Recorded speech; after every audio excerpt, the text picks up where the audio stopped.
Hello, screenwriters, and welcome to Writing for Screens. Today's episode, The Essential Yes.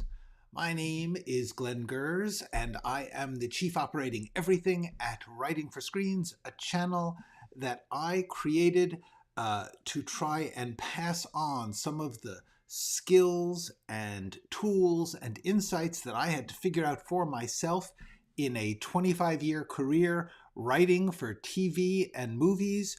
On my way out of the business, I am trying to leave behind in some sort of useful form and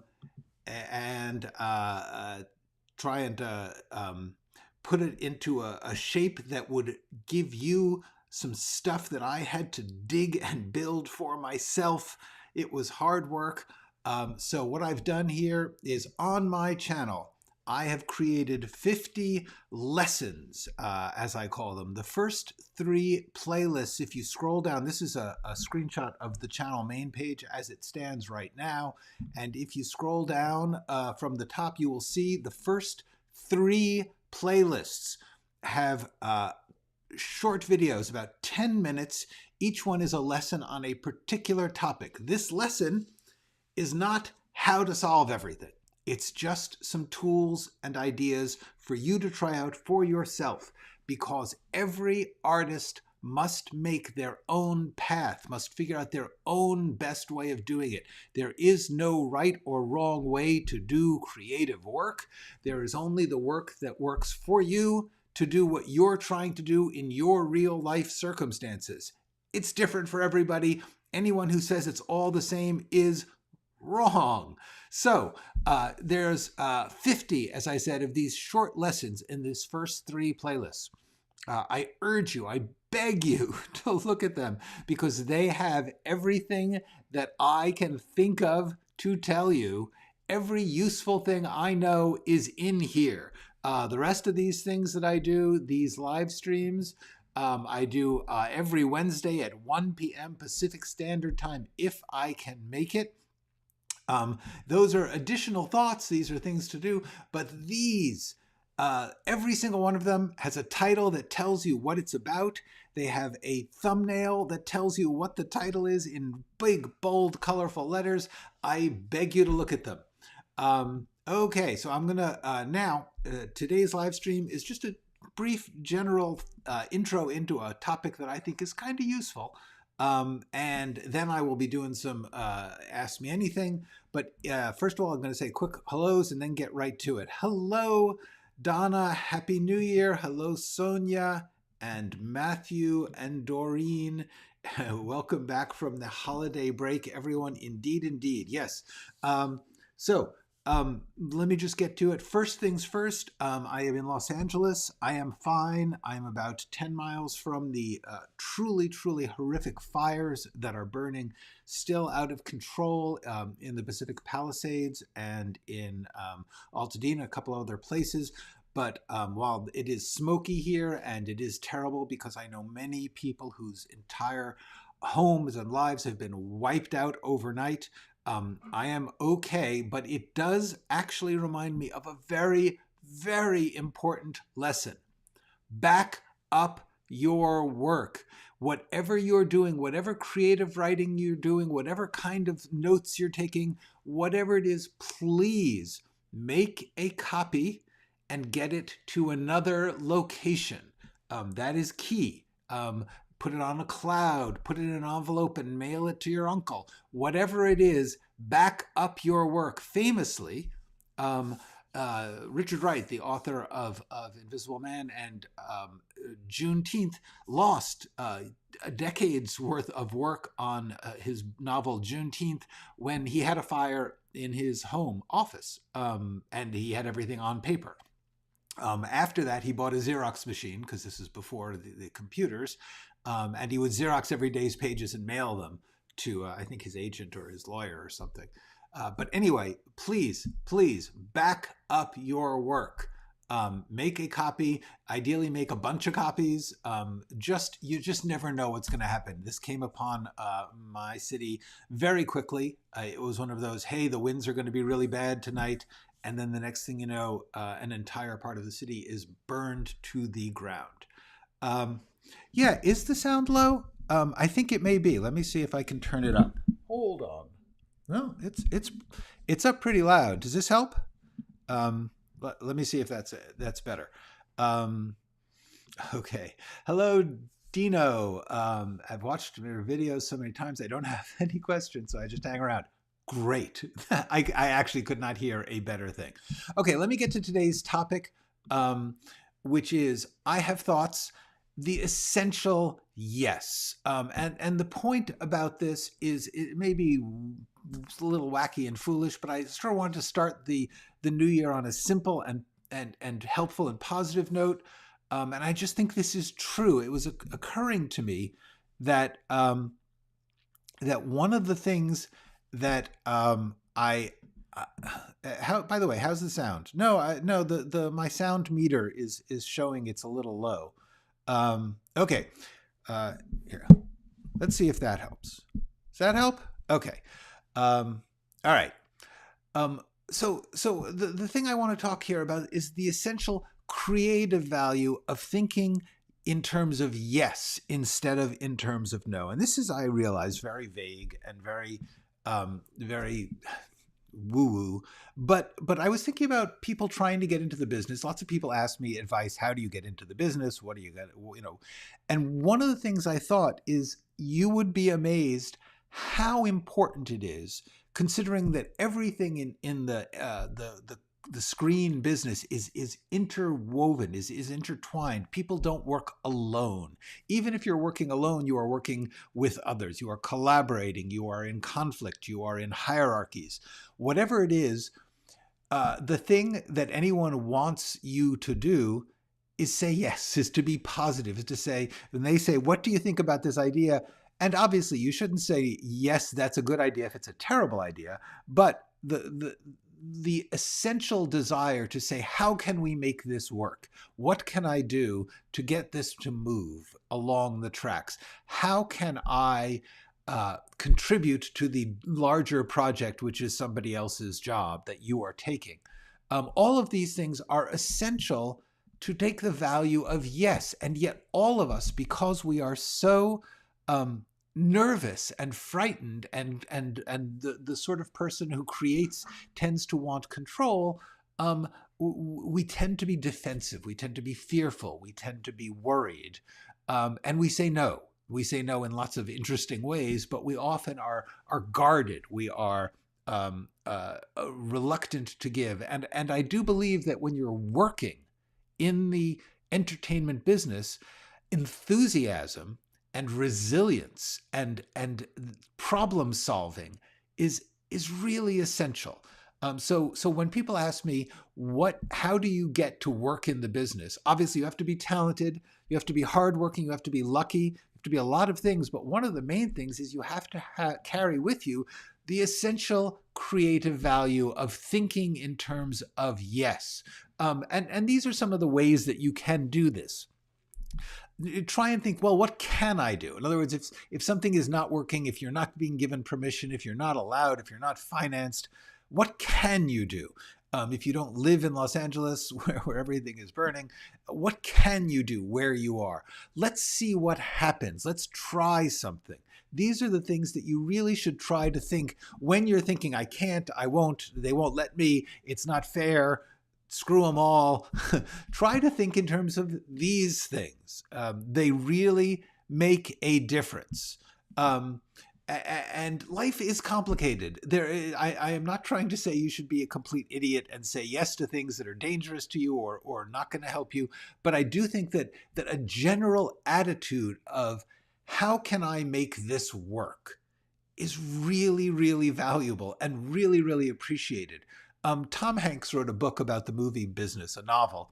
And I think it's uneven. Some parts of it are really great. Some parts of it I don't love that much. But one thing is his characters. There's a movie director is a central character. And he says he learned a lesson, which is the reason that people work in the industry is because they solve more problems than they create.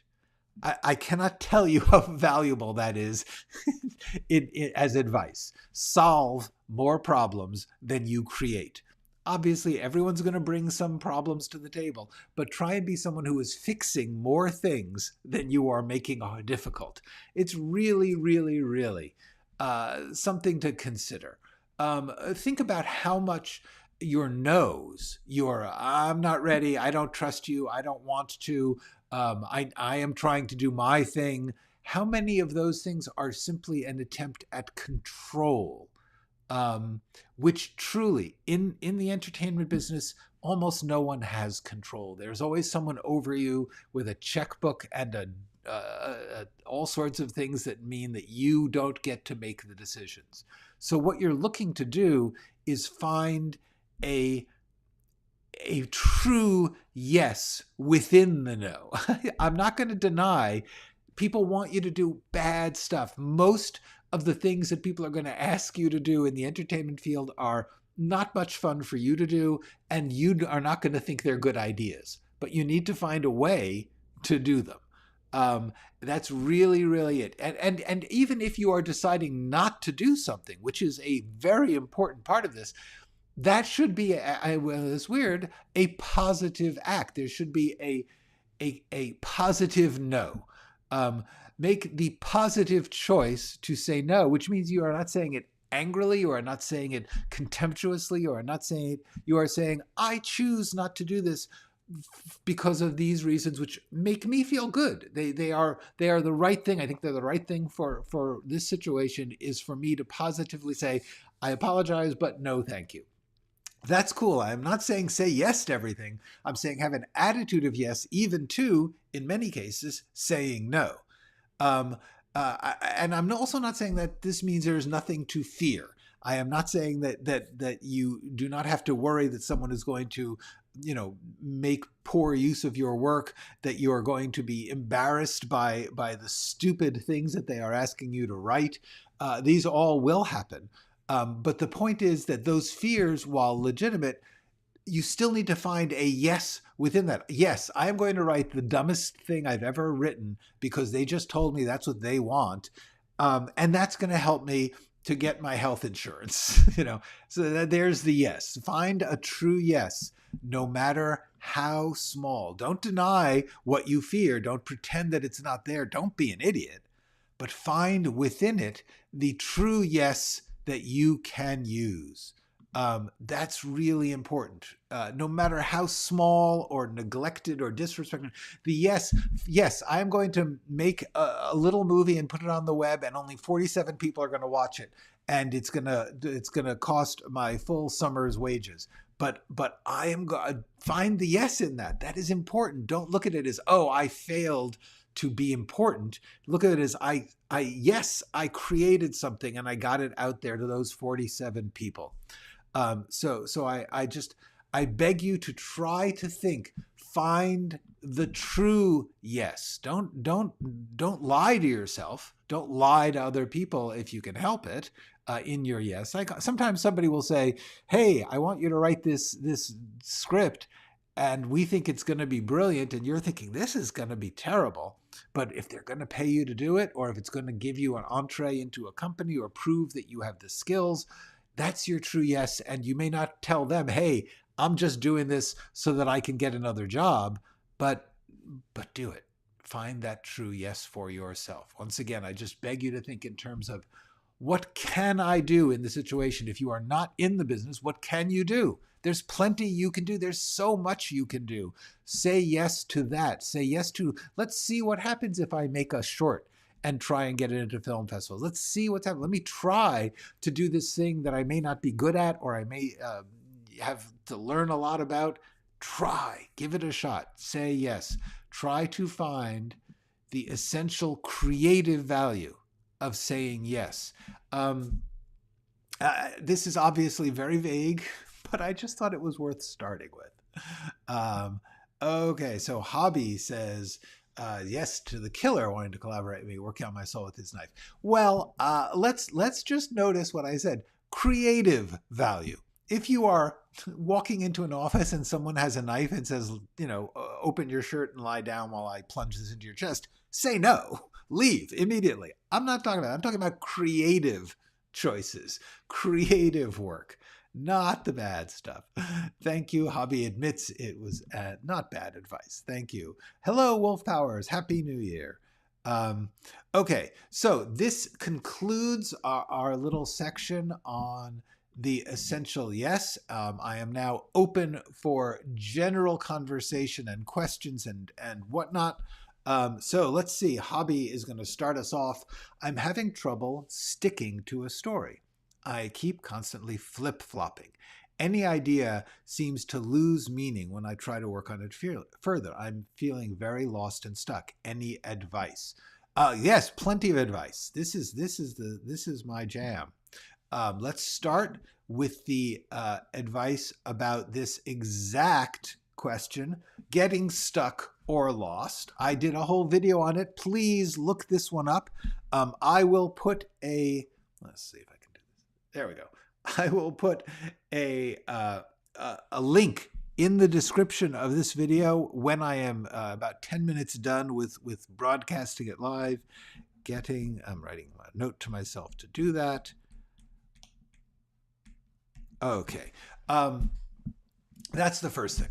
The first thing, and what we're talking about here, and I believe I also have done some other live about this question, so I will look and try and link to those too. But the essential issue here, when you're talking about flip-flopping and getting on, is making a choice and sticking to it. There's a couple of elements to that. But the first thing I think you need to remember is, first of all, whatever creative thing you're doing, you're going to have to make choices. Being a writer is making choices. That is the whole thing. I think I actually have that written down. Let me see. Well, certainly this. Everything you're going to do is a choice, and there will be a price to every choice you make. That's really, really the truth. Now, so like if you're like, I'm going to make this a one-character story where the person just talks constantly to themselves and we follow them around. Some people are going to find that boring, but others might be fascinated by the insight into this character and the development of the monologue. You are choosing that audience over the ones who are going to want a more conventional set of dialogues. That is a choice. It is not right or wrong. Making art is making choices. That is it. Writing is making choices. So the problem is, Hobby, you're saying you make a choice and then the next day you feel differently and you're like, that just seems stupid. It's losing its meaning. The answer is, it's not the rest of your life, but it is a single work. It's like if you start to build a chair and then the next day chairs seem kind of stupid. Well, you got to finish the chair before you move on to the table or whatever else you have realized is better. Now and then you might say, you know what? I just realized chairs, bad plan. I'm in the table business. Cool. But if you're doing it over and over, if then when you do the table, you're like, no, I need to do a refrigerator. This is more about your mind than about the actual choice. If you are making a choice because of your feelings, watch that those feelings don't apply to everything, because then you'll never, ever finish anything. So you have to say to yourself, that feeling is not to be taken seriously. You're going to feel it, but you don't have to act on it, because you could say, look, every time I do this, I have this feeling. So that feeling, therefore, isn't real. I mean, in the sense that it's not real. The chair isn't really a bad idea. The chair was simply the latest victim of the fear, of the uncertainty, and think about, what is it that you are afraid of when you are deciding that something no longer has meaning? Because it had meaning yesterday, and you got a little bit into it, but because this kind of work takes steps, takes stages, you have to maintain that original choice. So what you want to do is, first of all, don't start something until you are sure that you want to commit to that choice for the extent of that project. If it's a short and it's going to take you a week to write, you're going to say, for this week, I am not going to believe that little voice that says this sucks. The other thing you should do in your spare time is ask, where is that voice coming from? Is that voice competitive? In other words, you are saying, I'm trying to control the outcome of this work. Little pro tip, you cannot control the outcome of the work. No matter what you do, you cannot control whether or not something is going to succeed. If you could, then all those movies that come out that suck or flop, even if they're great, because they couldn't control it either. The most powerful and prestigious people in the world will put out something and it will not go the way they thought. So if they're in that spot, you're going to be in that spot. Therefore, stop trying to control the results of your work. Give yourself small challenges that are personal to you, that are within your control. In other words, I'm going to build this chair because I really want to see if I can make something strong enough to sit on. I'm going to build this chair because I really want to work in the style of this particular chair maker. Whatever it is, that is the essential step. No single work is going to save your life, and no single work is going to ruin your life. So just try and get a good sense of estimating what it's going to take. Like, I'm working on a novel now, and it's taking way longer than I hoped it would. But I am committing. I'm not going to say, because I already am thinking, I wish I was doing this other thing. But I'm going to finish the damn novel because I did believe in it. And now and then I do believe in it. Sometimes I think it's either it's a bad plan or that I just will never be able to do it well enough. Those are all reasons to say, I wish I hadn't started this project. Now and then those are right. Now and then you're like, you know what? I didn't realize until I got into it that I shouldn't finish this. Cool. If that's happening now and then, deal. But if it's happening all the time, that means it's not about the work, because every single piece of work couldn't be bad. I mean, that's just not, like, statistically, that's unlikely. So anyway, those are my main thoughts on the question of sticking to a story. Trying to keep going when you sort of feel like it just doesn't work anymore. Whatever it is that does, if it just generally doesn't work, that's crap. Don't worry about that. If there's a specific thing that doesn't work, like I'm working on this book and I'm having trouble with dialogue because I love writing dialogue, but in this particular book, dialogue doesn't really make sense for the topic and the style. So I have to keep going at it as, how do I think about dialogue instead of being the big full carrier of story that I'm used to doing because I'm a screenwriter? How do I think about blending the dialogue into narrative, into narration? So that's a technical problem. It's an art problem, and art problems have art solutions. If you have a problem, figure out the art solution, the technical regular. Here, I even have this one. Art problems have art solutions. So if you're saying, I want to make a chair, but it only has one leg, the problem there is you need to look at some other chairs or try sitting on it and finding out that it falls over. And then eventually you'll say, you know what? I need more legs. Okay, that doesn't mean the chair's bad. It means the legs need to be added. That's fine. That's an art solution to an art problem. Get me? Okay. Okay, good. Michael says, try to have an open mind. That is absolutely vital. Not so open that your personality and thoughts fall out. That's the only thing I would say. Hi, Doxy Loop. Happy New Year. Good. You are welcome. Yeah, I would say, by the way, truly, you would be surprised how many of my videos apply to your question. Certainly this one, fear of writing, and then this one about small steps, really useful, and this one, create a ritual. Those are all things that might help. The main thing is look through my videos. Anything I'm going to say here, I probably said there and better. Matthew says, maybe you haven't found a compelling enough idea to write about yet. It takes time to find a story worth writing. That's a tricky word. To me, anything is worth doing if you feel it. The question is, are you committing to it? Are you enthused about it? Are you feeling yes about it? And the tricky thing about that is that it's emotional, and there is no rational worth to art. There is no, this is worth doing because it's going to save the planet, because it's going to save lives. Nonsense. It might not. No way to control that. The answer is, the reason that we commit to making a piece of art is because we feel like it. We want it. We like it. It's fun for us. We think it's cool. And the problem with that is that it's a feeling, and the next day you could think, oh, this other thing made a lot of money and was very popular, and this is not like mine, so mine must be bad. That's not true, but that's how we often think. Or we just apply the negative to it. We just say, ooh, I'm bad at everything, so I'm going to screw that up. Those are all terrible things you have to not let yourself believe. You're going to think them.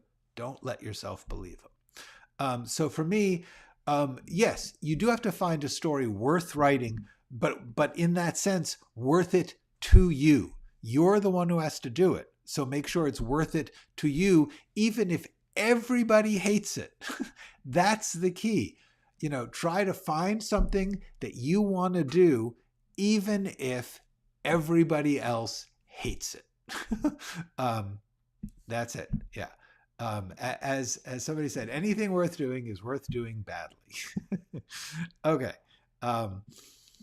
So Donna says, Glenn, do you get recce's and visit? Oh, do you do recce's and visit places you write about to get the vibe and scene right?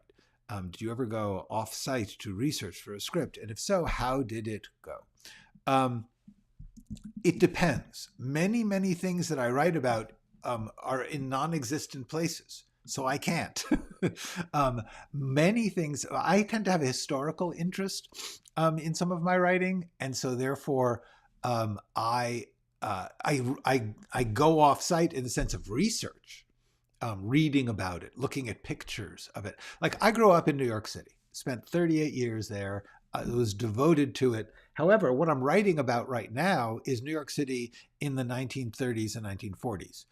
Now, while there is some flavor of that left on the streets, and there certainly was more when I was growing up in the 70s, but still, it's not there. So if I wanted to go there, it wouldn't matter. Like, even like I'm writing about the Metropolitan Museum of Art, major landmark in the city. If I were to go there now, it would not be the place that my character went to in 1936. If there is a place and I can get there, of course, absolutely worth going. But and actually, once I wrote about a New York psychiatric hospital, and I was lucky enough, my dad was a psychiatrist who worked in a psychiatric hospital. So I spent one day there, just one afternoon, really. It wasn't even a full day. And it was immensely helpful. It was so powerful to be there, to see the way things happened and who was there and what it was like. So yes, that was very, very effective. On the other hand, for the movie Mad Money, I had to write about the Federal Reserve Bank. They certainly weren't going to let me go in there and look around and write a story about how you rob the place. So on that one, the answer was, they said, do you want to try and look at the Fed? And I was like, no, because even if I were to actually get into the Federal Reserve Bank, and even if I was thinking about how I would rob it, I couldn't put that in a script. That would be crazy. You can't do that. That's like putting bomb making instructions on this. It's just not good. So the answer is, there's always a balance. You do try to learn about, try to talk to people who do the things you are writing about, try to meet the people who you are writing about if they do or are something that you are not that familiar with. But when it comes down to it, it's going to be your imagination that creates. Hello, Bijan. Greetings to Thailand. Sorry. It is lovely to see you. Thank you for being here. AC 211221. This advice helped with a related question I was going to ask. Thanks for the videos as well. Great. I am so glad. I love when my advice is helpful. Hello, TT. How you doing? Happy New Year. Michael says, I was taking a walk and accidentally clicked on a science lecture on my cell phone. Strange. It resolved a question I had about my story. Yes, that's the other thing. You should be, this is about Michael's keeping an open mind.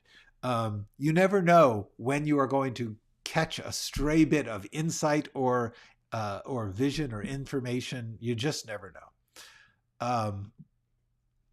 Hobby says, thanks, you are very welcome. For context, I feel like I know how to make any idea work the way I want to, but as a result, no idea feels special. I often have the why this idea again thought. That's interesting. Definitely, that's a therapy issue. That's not your ideas clearly are good enough. They're good enough to at least briefly spark your interest. I happen to be the same way. I feel like any idea is good. I get mocked about this sometimes by my friends, but the truth is, I think that any idea, there's a way, there's a possibility, there's stuff to explore. So for me, it isn't so much why this idea again, it's why not the other one. For me, it's not so much, I don't think this is good as this, the grass is greener. Ooh, sparkly object. Ooh, other thing that I haven't had to face the actual particulars of dealing with. And that, I think, is the key for me, is I can feel it. I can see the good in an idea. What I can't see is the immense amount of complex, difficult steps are going to be taking to get it done. And so I underestimate the difficulty of all the things that I am enthusiastic about. That's my issue. Different people will be different. But for me, the biggest problem is I absolutely know that this would be great. I don't know if I want to spend 2 years doing it. I don't want to sit and figure out every sentence of this story. It's like, I know the story would be great if I wrote it, but actually doing every sentence, every paragraph, every plot twist, every bit of dialogue, it's hard work. And I often get discouraged, not even because I think there's a way around it, just because I am bad at estimating how hard things are going to be. So now and then, something will allow me to commit. Like with this novel. I have been working on this novel on and off since 1996 at least. And now I am in the final push. I am like, damn it, I am going to get this thing done. Almost every good project I've ever done has been essentially that. It may not be decades, often is, but there comes a point where I say, okay, I'm committing. I'm committing. Good, bad, or indifferent. I am getting this one done. It's worth it to me. That's my personal answer for how to deal with it. For you to say no idea feels special, well, it felt special for a minute there.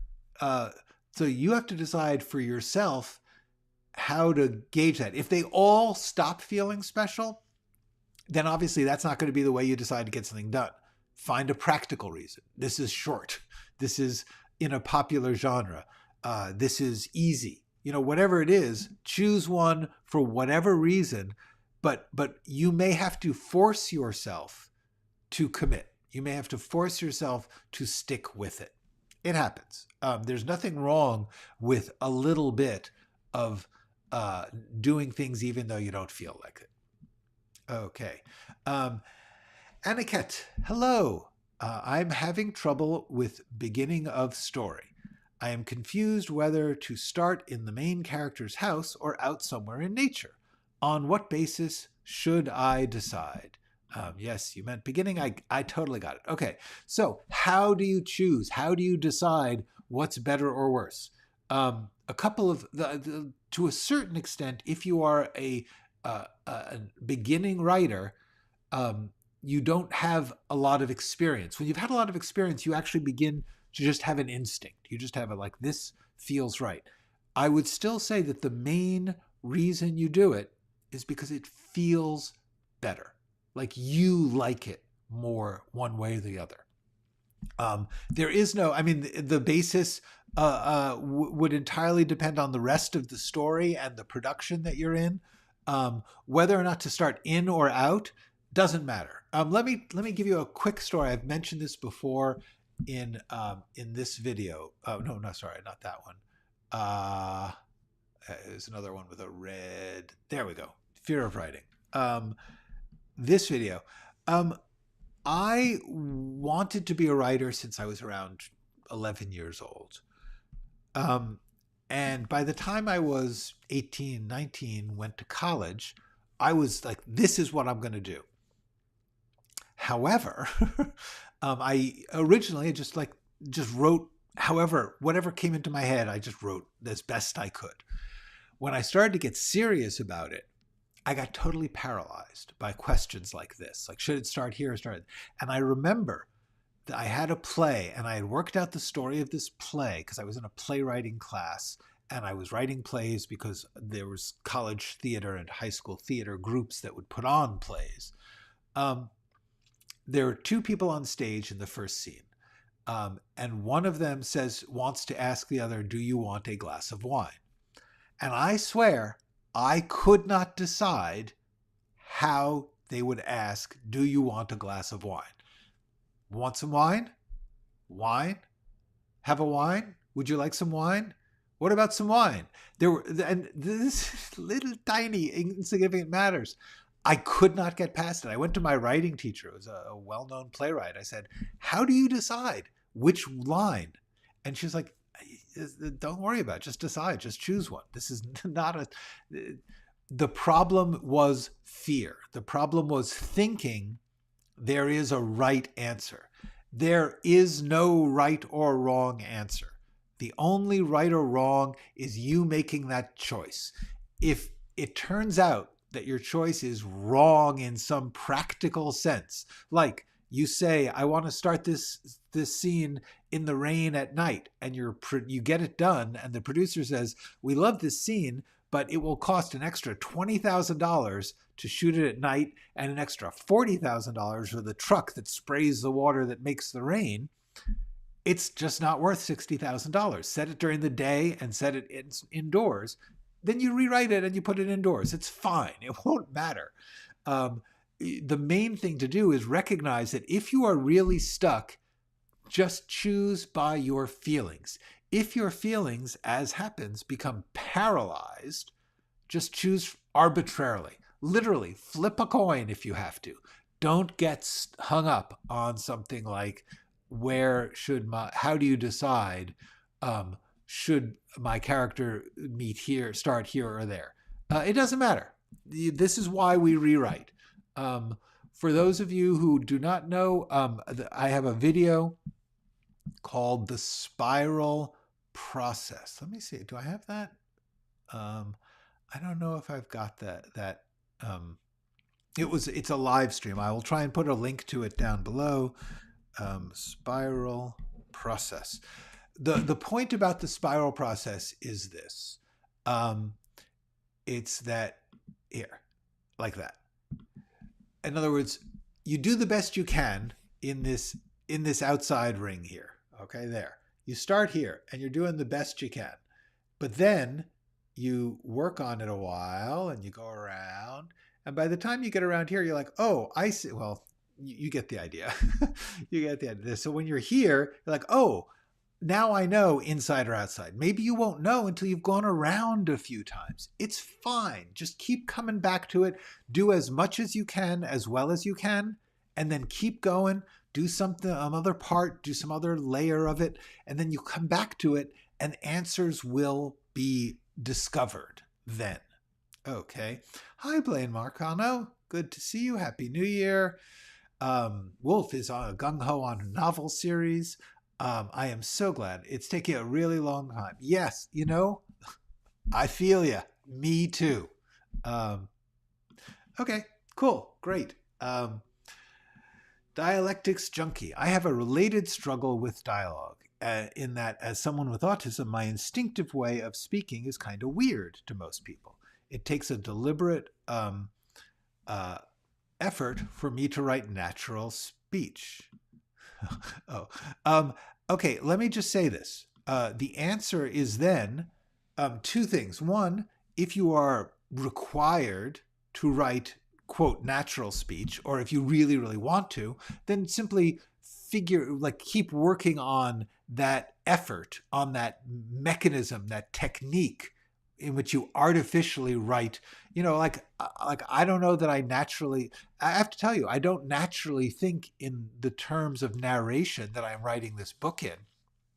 And I have to actively say, just on a one-page basis, just looking at one page and saying, how can I do this thing?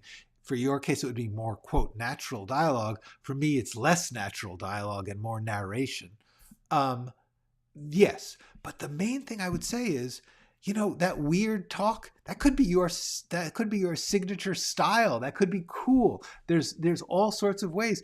Try doing some stuff where you work in your spectrum-y way and see how it comes out. People might really love it. It's like there's a couple of stand-up comedians with autism who are, there's a guy named Gavin Matz, I think, and there's a couple of them. They're great. And they are saying, look, this is how I work. And you wouldn't think that an autistic stand-up would be terrific, but they are marvelous. So Dialectics Junkie, I say two things to handle this issue.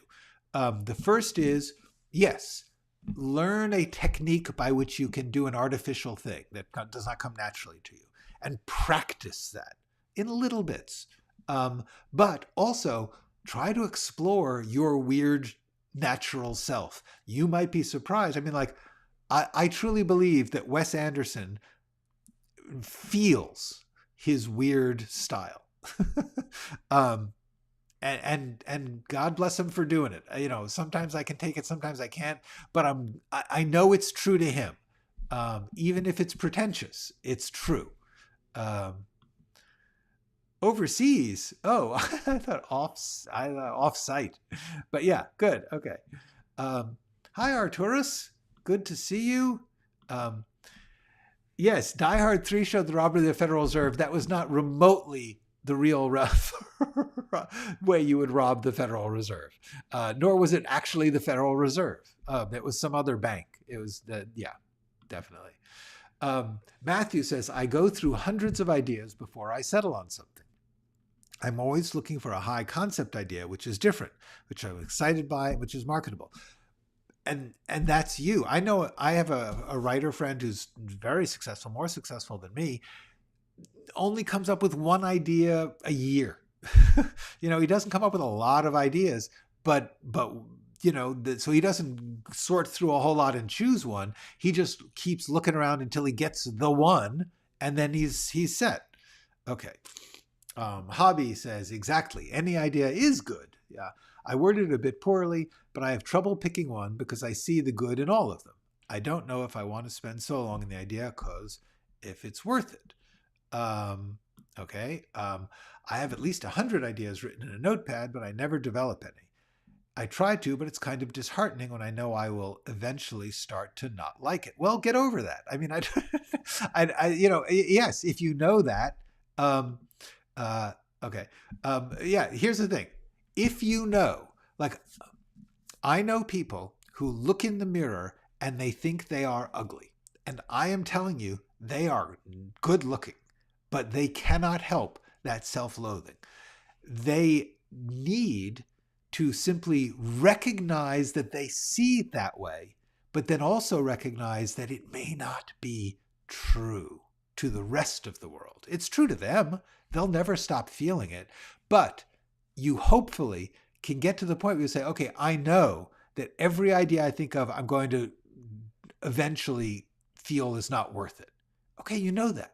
Now, when you feel that, a little red flag should go up and say, this feeling is the anorexic's version of looking in the mirror. Okay, you are seeing yourself improperly. You are seeing your ideas inaccurately. First of all, there is no such thing as good or bad art. Okay, some people will like one thing, some people will like another. There is no such thing as an actual objective good or bad. What is good is what you like, what you want to do, what you want to give to the world, what you have fun with. So the question then is, why are you changing what you thought? You thought it was good. So anyway, the main thing is at a certain point, um, you have to operate, even though you feel like it's bad, you have to just keep going, doing the best you can considering. The person who looks in the mirror and thinks that they are ugly eventually, who has to go outside and say, even if I am ugly, it's okay to go out and talk to people. Even if I am ugly, even if your idea is bad, you're writing it. You started writing it. Finish it. What's the worst that happens? You're bad. So what? Some people might like it. Some people might think you're attractive, even if you don't think so. It's okay. The main thing is you want to finish stuff. If you don't care about not finishing stuff, if you just like coming up with 100 ideas, you wouldn't be asking me for help. You're asking me for help because a part of you wants to finish this. So take that part of you and say, I am going to arbitrarily force myself to finish this one, even though I think it's bad, because that's what people have to do. We all feel discouraged. We all feel doubt when we are writing. What makes you a working artist is being able to get through that however you can. Okay.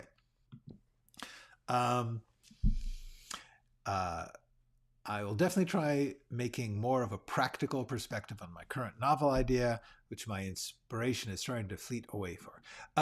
Just, how far are you along? Just finish it. Finish it. And if it is bad, that is the way that writing goes. Sometimes you write something and it's not as good as you like. Okay.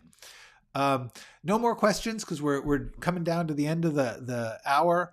But let's see what we got here. Do you think it is possible for a young writer to write 80 years old protagonist? Yes, I have an idea of a grandfather that is obsessed with his granddaughter not speaking his language. I fear it because I'm too young. No, you're not. You are going to be writing. Everybody who writes every character is imagining what that other person is like. Unless you're actually writing about yourself writing, then you are making something up. You are making an imaginative leap into the character that you are writing. Whether or not that person is your age or not, doesn't matter. Every character you write, you have to imagine. It's your version of that thing. Every single character. When I write a murderer and I write a lawyer, I am neither one. I have to imagine what would it feel like. And then you do your best to research and you do your best to imagine and feel, and then you just do the best you can. And that's it. Also, every 80-year-old is different. It's not like there's an 80-year-old, academy that is going to check, oh no, you did not get the 80-year-oldness right. There's lots of different 80-year-olds. Don't worry about it. Everyone makes a big deal about the first few pages. My opening scene is describing a living room at 2 a.m. Car enters the driveway. The next morning, the wife asks what time the husband came home. Michael is pointing out that, yes, that's right. Anything it is important to get your beginning to be pretty hooky. I mean, you want someone to be interested enough to turn the page and keep reading. My suspicion is that most of you will do that instinctively because you've been watching stuff that does it. That's my thought. Matthew says, I try to think like a producer while I'm writing, i.e. how difficult is this scene going to be to shoot? Is there another way to write which makes it cheaper? Sometimes that's good. Sometimes it's bad. First of all, you have to be knowledgeable about what producing actually does. Sounds like you are. And yes, it's nice if you think that way and if you know that stuff and if it is not inhibiting your creativity, definitely think about it. But first and foremost, write the thing that you are excited by and interested by and amused by. You're welcome, Dialectics Junkie. Sounds like your problem is more fear than function. And yes, admittedly, if you have a distinctive style, um, and it's natural to you, but it's not the common everyday, currency of the arts at the moment. Yeah, some people are not going to get it. You have to decide: am I trying to win them over, or play in their ballpark? In which case, can I learn their language, or do your thing? Um, okay. Also, what do you think about Francis Ford Coppola saying he's making a new rom-com musical, Glimpse of the Moon? Seems a bit absurd for his style to do rom-com, but good for him securing British fun. The answer is A, I didn't know about that. B, I will check out most anything he does, or, I'll try. I've missed some of his stuff, but sounds good to me. Why not? Yeah. Damuel says, I'm actually fugly, though. Well, maybe you are. I'm not going to, even if you are, that's my point. Even if you are actually bad at writing, you still need to keep writing to get better. And even if you are fugly, you still need to go out there because somebody might like you as you are. Somebody might not care. You might meet someone who's blind. Just don't worry about it. Okay. Oh, by the way, in case, just as a reference to this, there's a movie called A Different Man. Let me see if I can write that here. A Different Man. Oops. Let me see. Boom. Okay, yeah. A Different Man. Starring Sebastian Stan, and it's just a really good movie. I wanted to mention it because it's about someone who has a disfiguring, what we would call illness or disease, a condition, and it's about how we see and understand and judge that, and it's just pretty damn great movie. Okay. Dialectics Junkie asks Hobby, I wonder if maybe thinking about ideas as good or bad is counterproductive. Ideas are like seeds. You don't really know what the idea is worth until you let it grow. I would concur with that. I would support that. I would definitely say that. The only thing I would just finish is worth. I wouldn't even consider worth. I would consider your personal love of it, your personal desire to do it. All ideas are seeds. The question is, what are you going to do with it? And the answer seems to be you don't have faith in what you are doing with it. So there you go. Okay. I hope you all will. That is good. Let us not forget the initial lesson today was the essential creative value of thinking positive thoughts, of saying, yes, I'm going to get this done. Yes, today I am going to do it. Hobbies. Guess my problem is that in my eyes, I see the potential of all ideas, but due to all of that, I feel they all feel the same. And my advice is helpful, and that's good. If they are all the same, just pick one. It doesn't matter. Hey, Catnotic, thank you. We have not yet met, but I am really glad that you took the encouragement. That is the point. The point here is the creative encouragement, because so many of the questions and problems that are brought here are the answer is do your thing. Do your thing the best you can. Thank you, Nathan. And you are welcome, Hobby. Very glad. It was an interesting question, brought up a lot of useful ideas. Dialectics Junkie, Fung. One of the greatest movies about aging and death, Wild Strawberries, was directed by a young man. Absolutely correct. We do not have to worry. Yeah, Wild Strawberries is my favorite movie. Oh my God. Same. That's cute. Okay, so this is great. We are hitting the end of the hour. It has been delightful. Your questions were a blast. And with that, I say I'll see you next week. Stay safe, stay sane. Please back up your work, just as a reminder, and remember the essential creative value of Yes, if you are afraid, if you think your work sucks, if you think you can't do it, just ask these questions. What can I do? What can I do with this idea that isn't quite working? Let's see what happens if I do it. I can try. That is my message to you all. Okay, and with that, I am going to say, see you next week. Go write something.